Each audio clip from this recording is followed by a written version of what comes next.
want them to gain another yard. You blitz all night! And if they cross the line of scrimmage, I'm gonna take every last one of you out. You make sure that they remember forever the night they played the Titans. What?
Well, good morning, everybody.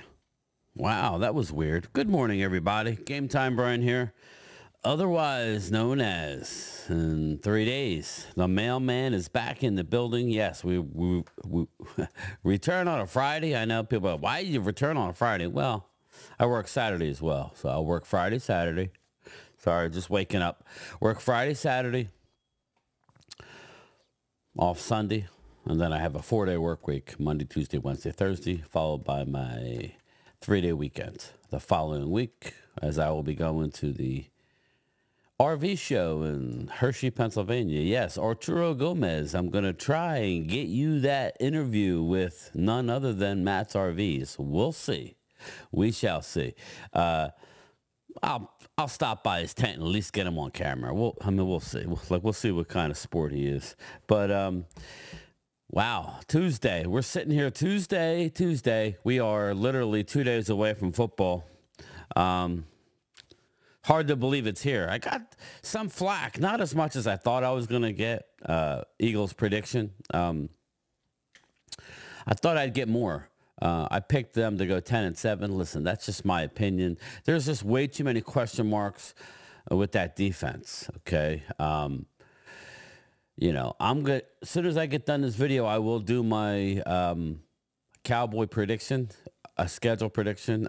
Stay tuned for that. Look for that to be later. I'm still marinating on it, but I've been saying all offseason I think Eagles win the division. But, you know, again, the fact that they went out and got Jahan Dotson, that's great. I mean, listen.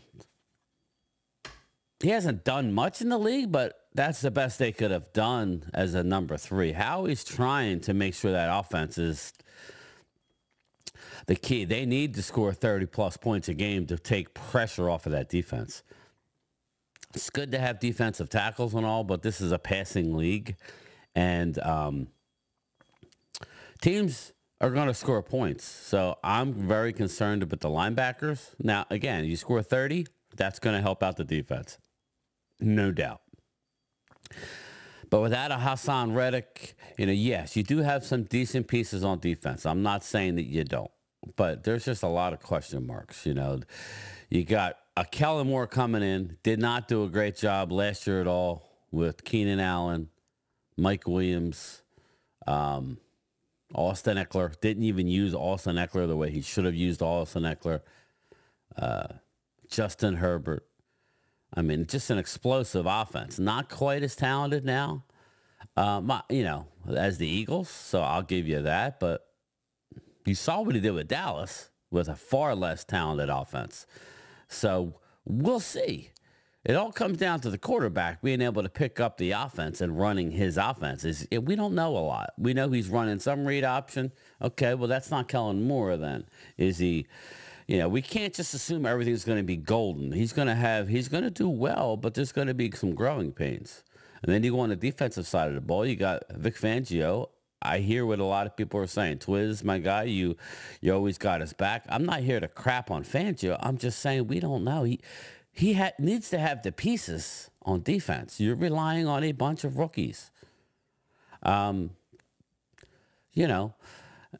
then on the flip side, Eagle fans will say, well, Dallas, you're relying on a bunch of rookies on your offensive line. Well, Terrence Steele came back in like 6 months from a torn ACL. He should not have played right tackle.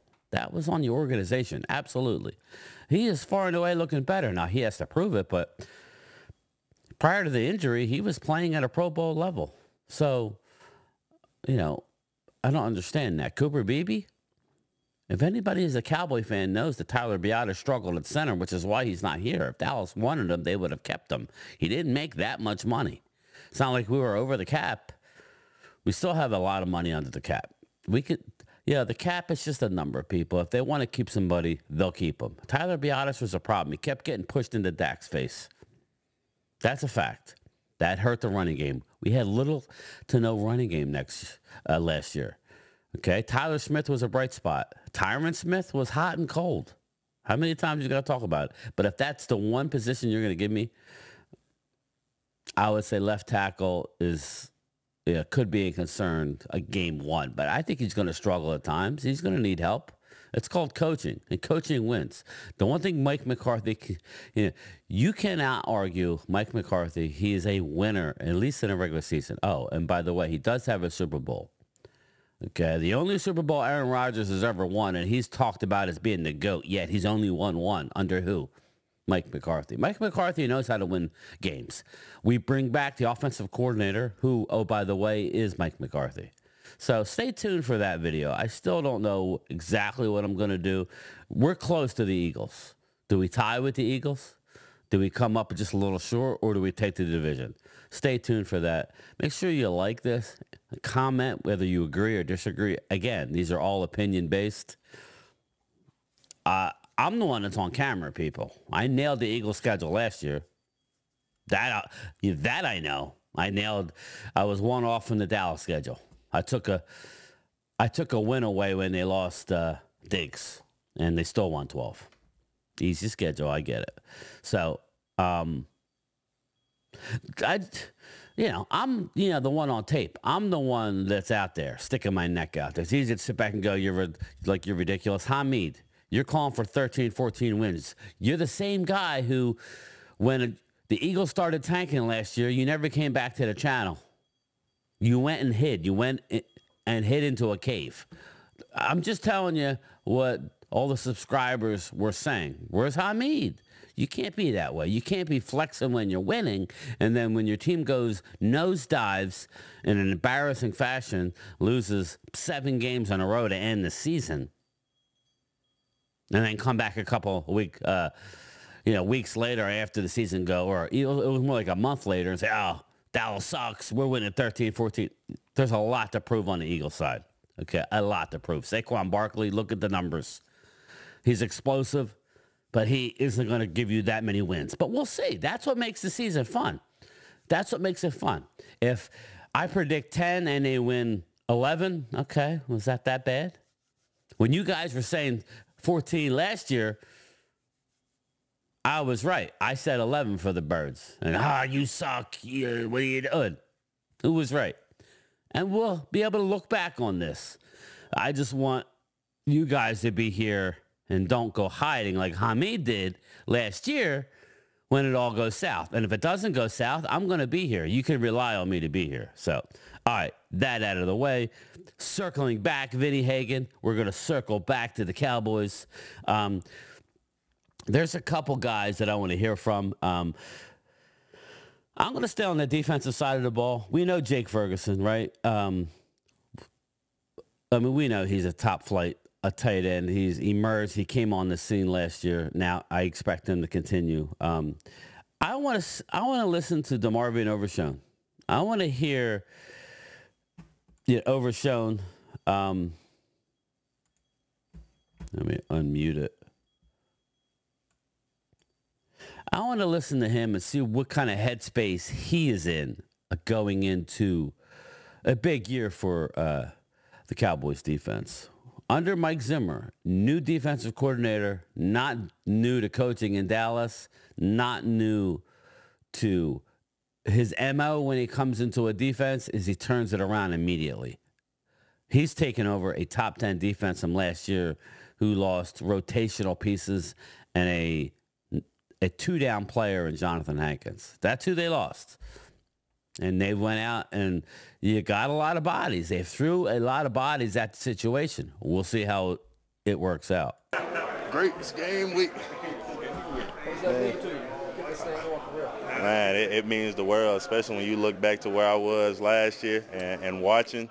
And matter of fact, hotel bedroom back in California, getting ready for my surgery, I was watching. So I'm ready. I definitely won his teeth and ready to showcase what I've been working on all year. How are you going to manage the nerves of the situation, obviously, because this is technically a rookie year for you. You're going into hostile territory in Cleveland. Just how do you keep from getting too high and letting your nerves get you out of your position?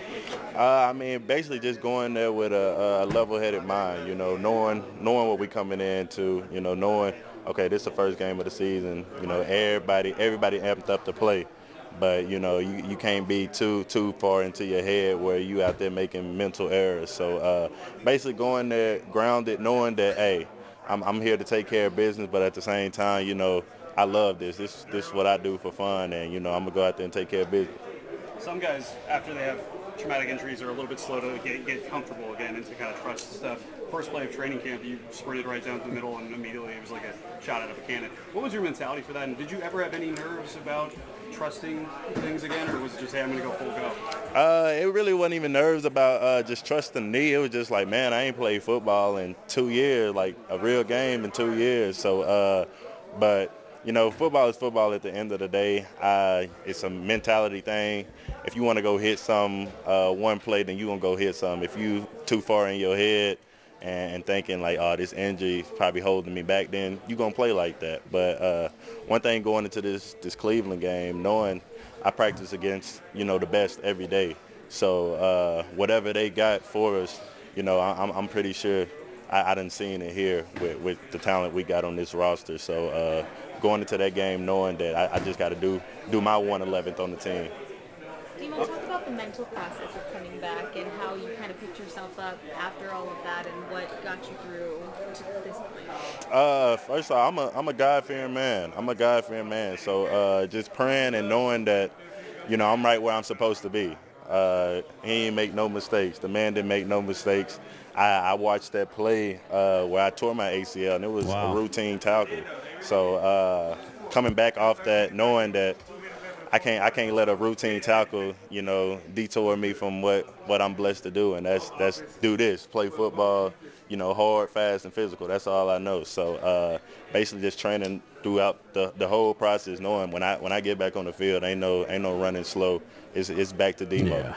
You know about the challenges with Deshaun Watson being able to scramble on any play and break out? That's always one thing about a running quarterback. They scary. They able to improvise when things don't go right. You can do everything right so, and still get we beat. definitely got some stuff cooked up for those situations, and that's one of my specialties, getting out the quarterbacks that like to lead a pocket. So I'm looking forward to that as well. Defensively, obviously, you come from a big program in Texas, so you're no stranger to hostile environments. What's the importance of getting off to a fast start defensively in Cleveland? Just going in there and staying true to what y'all been working on all week. You're going to go out there. Of course, you're going to see some different looks week one of the season, but just staying grounded, coming to the sideline, correcting everything, and not worrying about what you playing, where you playing at. It's just how you doing it. And as long as we playing cowboy football, we're going to be okay wherever we play at. Appreciate it, Demo. Yes, sir. Thank you. Gotta love the guys. I mean, you really have to love what he says because he's coming back from an ACL. Yet, when first time he got out into the field, he let it rip, and that's That's all you could really ask for. How exciting. That's all you could ask for. DeMarvin Overshown is not a rookie on paper, but he's a rookie. He's a rookie who didn't play any football last year other than 1.5 playoff game, a preseason games where he tore his ACL. He was all over the field. This is what I try and tell people. It's not like we haven't seen it. He's unbelievable in practice. Like when he gets a chance in preseason games, he's all over the field. That's all you could ask a player to do. Are we saying he's going to be Pro Bowl? No. Definite upgrade. Put him with Eric Kendricks, Damone Clark with less responsibility, more instinctive, less thinking, more instinctive. And then we went out and get Maurice Leafau out of Notre Dame, who all accounts will have the green dot eventually. He's the Eric Kendricks in making, whether it's next year or whether we've re-signed Kendricks, or we'll see how this year goes.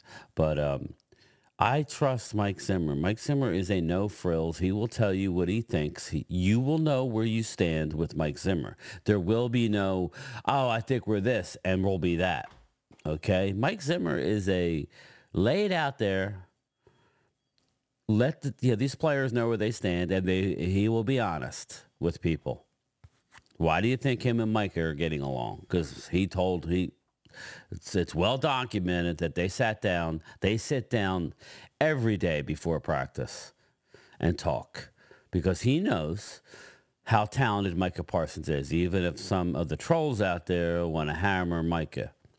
I get frustrated with Micah, not because of his lack of ability. It's because sometimes I think he focuses on things maybe he shouldn't. But who am I? At least he's in the studio doing a podcast rather than out on the streets running and gunning or racing cars, or, we've heard all the nightmare stories. So there could be worse things out there. And Micah don't give two what I think or you think. He's going to do what he's going to do. So Zimmer is the right man for the job. I think he's at the age where he don't need the coach anymore as far as head coach. I think he likes being a part of the Dallas Cowboys. He's a local guy. I think he likes maybe less responsibility when it comes to the media. Maybe not. I mean, I could be wrong, but I think at 67 years old, Mike Zimmer is at the perfect place in his life. And maybe it's, I don't think anybody could have saw the impact that Dan Quinn was going to have on this team. And maybe it should have happened a year ago. But it didn't. And we learned the hard way in the playoffs how bad everybody was, but that defense was not good. So moving over to a glaring need. It's funny because the Eagles are going to be relying on multiple rookie cornerbacks / safeties, but we are going to be relying on one, Kalen Carson. So let's listen to Kalen Carson. A little video. He has earned the number 21. They don't give that number out, just like the number 88. Okay. The number 21 as a cornerback, they do not give out. The recent number ones, Felix Jones, I think, was 21. Put it in the comments. Obviously, Zeke, they don't give that number out to just anybody. So, and then obviously Stephon Gilmore. Not sure if Gilmore should have had 21 at that stage of his career, but he's probably a Hall of Famer. So I don't know. Do you think Stephon Gilmore is going to be in the Hall of Fame? I think so. But let me know. Maybe it won't be first ballot. But let's listen to Kalen Carson. And, I haven't heard him interviewed too much, but everything we hear is that he's unbelievably confident, yet not overly so where he's cocky. But let's listen. Excited are you for this opportunity to come as early as it is coming for you? It's an opportunity of a lifetime. You wait for this moment as a child, and it happened to be my first game. So I greatly appreciate it, and I'm blessed to be in this position. What is switching to 21? What does that mean? To me, I don't really get into all that, but more so just I feel like a better number for me. Don't make it more than what it is, but just a better number for me. Just don't make anything about Dion with it then? Nah, it's Slow all respect to down. him though. So did you go to them and say, hey, I want 21, or like how did that come about? Yeah, I did. And why? Because you just didn't like 41, or you wanted it better? 41 was kind of heavy on me. It was a big number. So You feel lighter today with that 21? Heavy as the Yeah, a head little that lighter. wears the crown. What are the guys that have been around here that played with Amari told you about Amari Cooper? he's a great receiver. Nothing more, nothing less. Just he's a great receiver. You talk about how much it's meant to you that, you know, you talked before about Trayvon kind of taking you under his wing and mentoring you and working with you. Just how much time does he spend with you, and just how much does that mean to you that he's taken that time with you? So? Yeah, he spent a lot of time with me. I actually got to watch film together, so he's been taking me under his wing, really just showing me the ins and outs. So. Is this something you're ready for and expected when you were drafted to be a starter week 1? To be honest, I feel like everything happened for a reason. I'm more than prepared. I wouldn't say that I expected it, but I'm prepared and I'm ready. What is it about Al that guys relate to, Coach Harris? I just think he's a guy that He's done it before. gives you more confidence than what you already got. I feel like I'm a confident guy, but I feel like he put Think more he won a confidence Super in me. Bowl with Green Bay. He trusts me, and he knows I'm here for a reason. So How does he do that? How does he put more Maybe not. confidence in you? Maybe. I don't know. By Put it in words, comments. by yeah, like just his words of encouragement, and just he's kind of been with me every step of the way. Like since I came from OTAs, the night of the draft, he's kind of walking me step by step. So I put my trust in him, and he's put his trust in me. How quickly did you talk to him after the draft? Right out, like same call, I think. Actually, yeah. Gotcha. What did he say? Do you remember what he said to you at all? Or? He told me enjoy the weekend, and then once I get here, get ready to work. Do you let yourself visualize this game coming up, or do you maybe try not to make a big deal about it? Do you kind of let yourself Mari go Cooper is one of the best route running If you make it bigger receivers in the than what league. it is, Good it's luck. gonna be a big moment for you. But I don't try to make it a big moment. Just it's gonna be any other game. I've been playing football all my life, so I just feel like nothing changes. It's just more people, more television. But at the end of the day, you've been doing this since you were 5 years old. You know, what's the biggest game you played in your life before you?